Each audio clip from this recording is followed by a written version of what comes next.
वाल्मिकांची आठवण म्हणजे पैशासाठी येणार। या ठिकाणचे सगळे नंबर 2चे धंदे सध्या जरा बंद आहेत। नंबर 2च्या धंद्यामध्ये पैशातून सत्ता आणि सत्तेतून पैसा। परळीमध्ये काय, परळीमध्ये हजारो कोटी रुपये आले साहेब। एकदा तर हिशोब द्यावा त्यांनी। आज नगरपालिकेची निवडणूक लागलेली आहे। धनंजय मुंडेंनी या ठिकाणी या परळीकरणाचा हिशोब द्या पैशाचा। 300 कोटी आले, 400 कोटी आले, तर काय केले? फक्त भ्रष्टाचाराच्या माध्यमातून डायरेक्ट काम न करता बोगस बिलातून पैसे उचलून घेतले।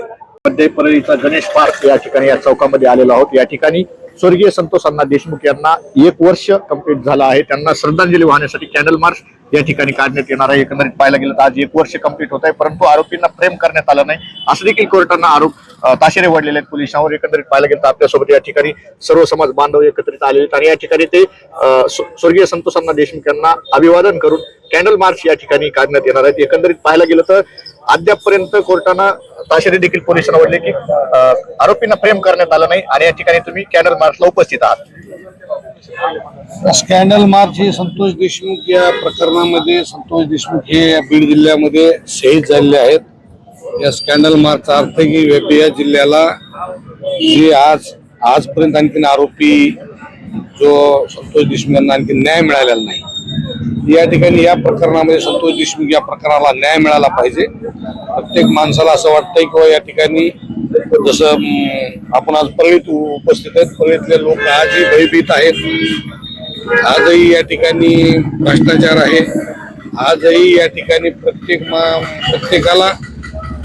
माणूस अस्थिर आहे। या माणसाला स्थिरता मिळाली पाहिजे म्हणून संतोष देशमुख शहीद झाले। त्यांच्या संतोष देशमुखच्या या हत्येला संतोष देशमुखचा झालेला याला न्याय मिळाला पाहिजे अशी या ठिकाणी सर्वसामान्य माणसाची इच्छा आहे। आज प्रथम पुण्यस्मरण होतं, त्या ठिकाणी तुम्ही उपस्थित होतात। राज्याचे उपमुख्यमंत्री अजितदादा पवार त्या ठिकाणी उपस्थित आहेत। त्यांनी त्या ठिकाणी खंत बोलून दाखवली की मला उघडपणे जरी काही कारवाई बोलता येत नसेल तर मी कारवाई नक्कीच करणार असं देखील त्यांना बोललेले आहेत। काय तुम्ही त्या ठिकाणी उपस्थित होता, काय नाही या प्रकरणामध्ये तसं बीड जिल्ह्यामध्ये जो आता बीड जिल्हा जो बदनाम झालेला आहे, बीड जिल्ह्याला जे भीतीयुक्त म्हणण्यापेक्षा बीड जिल्ह्याचा मी एक बीड जिल्ह्याचा प्रतिनिधी म्हणून जर नगरला गेलो, पुण्याला गेलो, मुंबईला गेलो तर प्रत्येक माणूस संशयानं बघतो। या कुणावर अन्याय असो, संतोष देशमुख आज त्यांच्यावर अन्याय झाला, दुसऱ्या शेकडो जणांवर अन्याय झाला, ही आम्हाला इथं पद्धत नको आहे। बीड जिल्हा हा शांतीकडे वाटचाल झाली पाहिजे। बीड जिल्हा आता शांत राहिला पाहिजे, भयमुक्त झाला पाहिजे, भ्रष्टाचार मुक्त झाला पाहिजे आणि इथल्या सर्वसामान्य माणसाची आयडेंटिटी पुन्हा एकदा निर्माण झाली पाहिजे आणि आम्हाला महाराष्ट्रात ताटमानानं पुन्हा एकदा जगता आलं पाहिजे ही आमची तीव्र या ठिकाणी इच्छा आहे। काय आज या ठिकाणी कॅन्डल मार्च तुम्ही काढतायत, आज 1 वर्ष कंप्लीट झालंय, परंतु अद्यापर्यंत आरोपींना फ्रेम करण्यात आलं नाही, त्यांच्यावर चार्ज दाखल केले। कसं होणार सांगा ना मला? जर न्याय मिळायला 1 वर्ष लागलं, न्याय कसं मिळेल सांगा? सरकार काय करते नेमकं? ह्या अशाच प्रकरणामुळे जे महाराष्ट्रात बीड जिल्हा किंवा परळीचं नाव बदनाम व्हायला त्याचं कारणच ते काही करा 1 अन 2 अन 4 वर्ष लागतेच। 2 अन 4 वर्ष ते जाणार कोर्ट कचऱ्या ह्याच्यातच चाललंय। काय होणार आहे? जनतेला विचार केला पाहिजे ना। आता जनतेनं सगळ्या गोष्टीचा विचार करून ह्या घटनेच्या विरुद्ध जनतेनं रस्त्यावरून आवाज उठवला पाहिजे। भाऊ, 2 दिवसापूर्वी या ठिकाणचे आमदार धनंजय मुंडे यांना आठवण आली होती, त्यावर तुम्ही काय बोलणार की वाल्मिक कराड यांची नाव न घेता त्यांना आठवण काढली?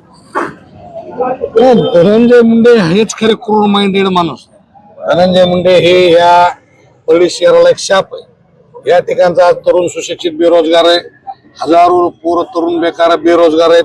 कुणालाही या ठिकाणी कुणालाही उद्योग मिळत नाही, कुठलाही या ठिकाणी आता कस तरी व्यापारी बऱ्याच जण आजही समोर कुठला व्यापारी येत नाही, फक्त फोन करून सांगते वा साहेब तुमच्यामुळे तुमच्या विधानसभेपासून लोकसभेपासून किमान इथं शांतता जरा निर्माण झाली, खोटे गुन्हे या ठिकाणी जरा कमी झालेले आहेत, थोडा व्यापार थोडा 50, 60, 70% जरा सुधारित झालेला आहे आणि ह्या सगळ्या कारणाला फक्त वाल्मिकांची आठवण म्हणजे पैशासाठी येणार।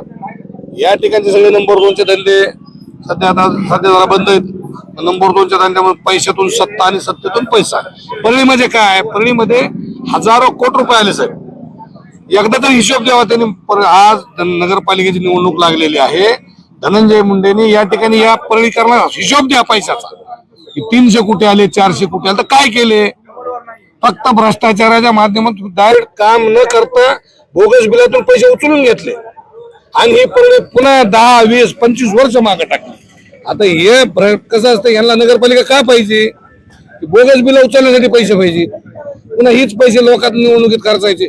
सत्तेतून पैसा आणि पैशातून सत्ता, या विषयाचं इथे फक्त इथं काही कुठलं या परिसरात काम नाही, या परिसरात काम नाही, काही नाही, फक्त पैसे आणि पैसे.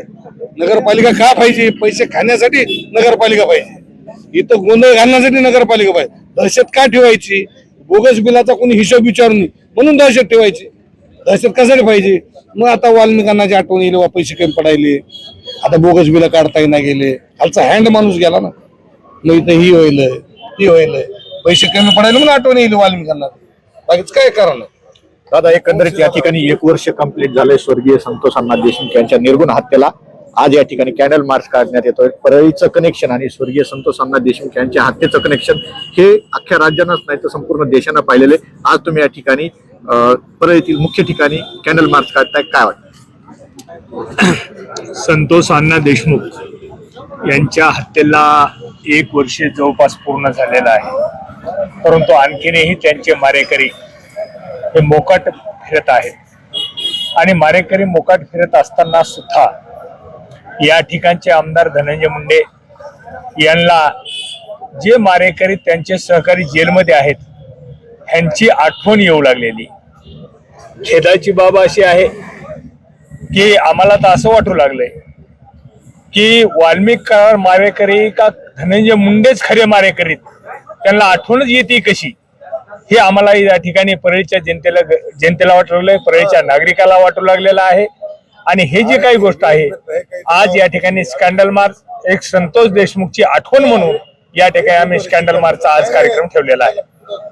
परळीमध्ये आता पाहायला गेलं तर निवडणुकीच्या धुमधडाका चालू. एकंदरीत पाहायला गेलं तर ही परळीची निवडणूक रंगत का झाली आहे तर राज्याच्या मंत्री पंकजाताई मुंडे, आमदार धनंजय मुंडे, जिल्ह्याचे खासदार बजरंग बाप्पा सोनवणे, राजसाहेब देशमुख, उत्तम माने, हे तुम्ही सर्वजण या ठिकाणी सर्वांनीच लक्ष दिल्यामुळे आज राज्याचं लक्ष या नगरपालिकेकडे लागलेलं आहे. एकत्रित पाहायला गेलं तर आता निवडणुका रंगत झालेल्या. काय वाटतं, रात्रीतून प्रचार होतोय? विशेषतः परळीच्या नगरपालिकेचा विषय जर घ्यायचा म्हटलं तर आपण पाहत असाल बीड जिल्ह्यामध्ये 6 ज्या नगरपालिका आहेत त्याच्यापैकी 5 नगरपालिकेमध्ये बहीण भावाची युती नाहीये, परंतु ह्या परळीमध्ये त्या बहीण भावाची युती आहे. त्याचं एकच कारण आहे की हे एकजुटीने ज्या अर्थी आलेत त्या अर्थी त्यांची हार या ठिकाणी परळीची जनता करणार आहे हे त्यांना चांगलं माहित आहे. त्याच्यामुळे ते या ठिकाणी एक ठिकाणी आलेले, जरी एकत्र ठिकाणी आले असले तरी पण या ठिकाणी परळीची जनता निश्चितच त्यांची हार करेल हे मी खात्रीपूर्वक सांगतो. तुम्ही पाहू शकता या ठिकाणी आता कॅन्डल मार्च काढण्यात येणार. एकंदरीत पाहायला गेलं तर यामध्ये अजून काही नवीन अपडेट्स मिळतील का हे पाहणं महत्त्वाचं ठरणार. कॅमेरामॅन बाळासाहेब गरड सह मी अशोक गलाने, माऊली न्यूज नेटवर्क.